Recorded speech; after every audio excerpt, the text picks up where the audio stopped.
year after Egypt deposed a dictator, the return to democracy is proving to be a bumpy one. The Electoral Commission has barred a number of prominent candidates from running for president in next month's vote. Two of them are well-known Islamists. Another was the head of intelligence under former President Hosni Mubarak. Voting will take place over 2 days, beginning May 23rd. All three are appealing to have their exclusion overturned. We want to speak to Abdellatif El-menawy. He's the author of Tahrir, The Last 18 Days of Mubarak. Thank you very much for being with us. What do you think about the fact that the Electoral Commission is now taking control and actually wanting to overrule or exclude certain candidates from running in this election? Actually, I will not be surprised if the decision comes to confirm that they will exclude the 10 of them. And this is the news which leaked until now, until this moment, that most probably the committee will refuse the appeals. And this means simply that the main candidates, the first row candidates who are trying to run to the presidential election, will be out now. So this is the expecting. It will not be surprised if this decision comes within the coming few minutes or hours to confirm this decision. Is that a good thing?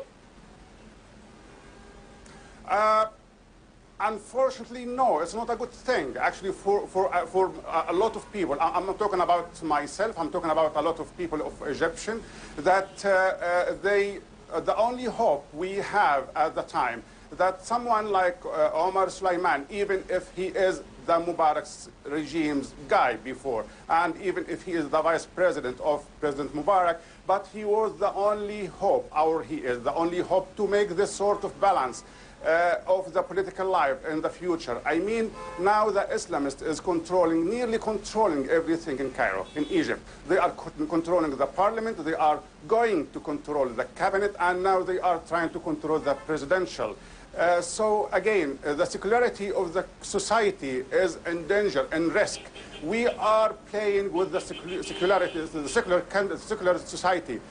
We are trying, the Islamists now, they are trying to push the country to be sort of Islamist country on Egyptian way. It will not be like Iran, but it will have this smell, this taste of Islamist country.